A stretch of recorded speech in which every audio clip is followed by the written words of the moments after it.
बोलिए रामायण मैया की जय। सियावर रामचंद्र जी की जय। ऐसा कहकर भगवान का स्मरण करके नारद जी ने पार्वती जी को आशीर्वाद दिया और कहा कि हे पर्वतराज, तुम संदेह का त्याग कर दो, अब यह कल्याण ही होगा। यूँ कहकर नारद मुनि ब्रह्मलोक को चले गए। अब आगे जो चरित्र हुआ उसे सुनो। पति को एकांत में पाकर मैना ने कहा, हे नाथ, मैंने मुनि के वचनों का अर्थ नहीं समझा। जो हमारी कन्या के अनुकूल घर वर और कुल उत्तम हो तो विवाह कीजिए, नहीं तो लड़की चाहे कुंवारी ही रहे। मैं अयोग्य वर के साथ उसका विवाह नहीं करना चाहती, क्योंकि हे स्वामिन, पार्वती मुझको प्राणों के समान प्यारी है। यदि पार्वती के योग्य वर ना मिला तो सब लोग कहेंगे कि पर्वत स्वभाव से ही जड़ मूर्ख होते हैं। हे स्वामी, इस बात को विचार कर ही विवाह कीजिएगा, जिसमें फिर पीछे हृदय में संताप ना हो। इस प्रकार कहकर मैना पति के चरणों पर मस्तक रखकर गिर पड़ी। तब हिमवान ने प्रेम से कहा, चाहे चंद्रमा में अग्नि प्रकट हो जाए, पर नारद जी के वचन झूठे नहीं हो सकते। हे प्रिय, सब सोच छोड़कर श्री भगवान का स्मरण करो। जिन्होंने पार्वती को रचा है वे ही कल्याण करेंगे। अब यदि तुम्हें कन्या पर प्रेम है तो जाकर उसे यह शिक्षा दो कि वह ऐसा तप करे जिससे शिवजी मिल जाएं। दूसरे उपाय से यह क्लेश नहीं मिटेगा। नारद जी के वचन रहस्य से युक्त और सकारण हैं और शिवजी समस्त सुंदर गुणों के भंडार हैं। यह विचार कर तुम मिथ्या संदेह को छोड़ दो। शिवजी सभी तरह से निष्कलंक हैं। पति के वचन सुन मन में प्रसन्न होकर मैना उठकर तुरंत पार्वती के पास गईं। पार्वती को देखकर उनकी आंखों में आंसू भर आए। उसे स्नेह के साथ गोद में बैठा लिया। फिर बार बार उसे हृदय से लगाने लगीं। प्रेम से मैना का गला भर आया। कुछ कहा नहीं जाता। जगत जननी भवानी जी तो सर्वज्ञ ठहरी। माता के मन की दशा को जानकर वे माता को सुख देने वाली कोमल वाणी से बोलीं,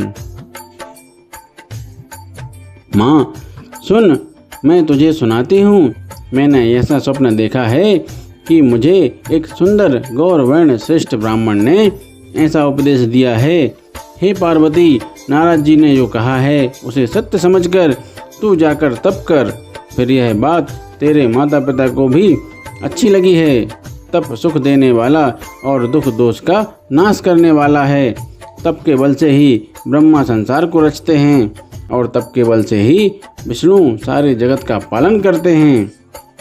तप के बल से ही शंभु रुद्र रूप से जगत का संहार करते हैं और तप के बल से ही शेष जी पृथ्वी का भार धारण करते हैं। हे भवानी, सारी सृष्टि तप के ही आधार पर है। ऐसा जी में जानकर तू जाकर तप कर।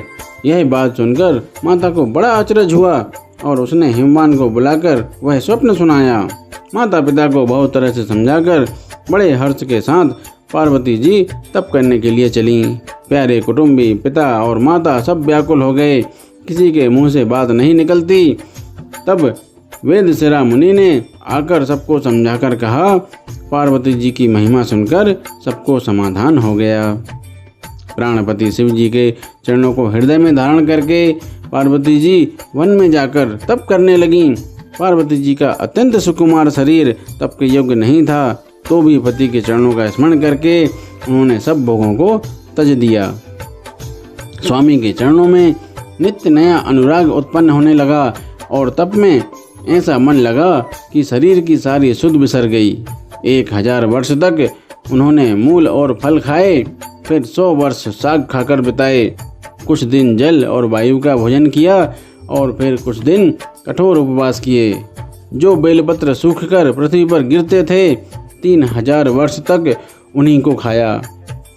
फिर सूखे पर्ण पत्ते भी छोड़ दिए। तभी पार्वती का नाम अपर्णा हुआ। तब से उमा का शरीर क्षीण देखकर आकाश से गंभीर ब्रह्मवाणी हुई। हे पर्वतराज की कुमारी, सुन, तेरा मनोरथ सफल हुआ। तू अब सारे असंग क्लेशों को, कठिन तप को त्याग दे। अब तुझे शिवजी मिलेंगे। हे भवानी, धीर मुनि और ज्ञानी बहुत हुए हैं, पर ऐसा कठोर तप किसी ने नहीं किया। अब तू इस श्रेष्ठ ब्रह्मा की वाणी को सदा सत्य और निरंतर पवित्र जानकर अपने हृदय में धारण कर।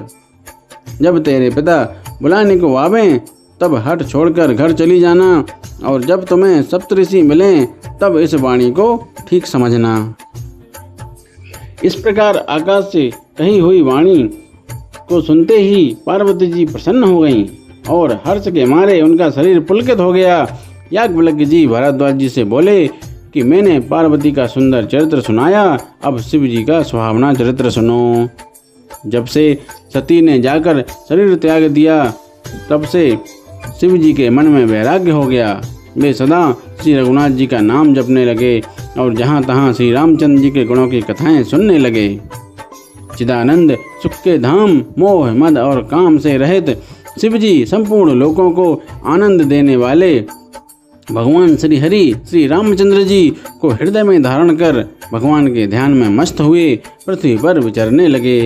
बोलिए सियावर रामचंद्र जी की जय। रामायण मैया की जय।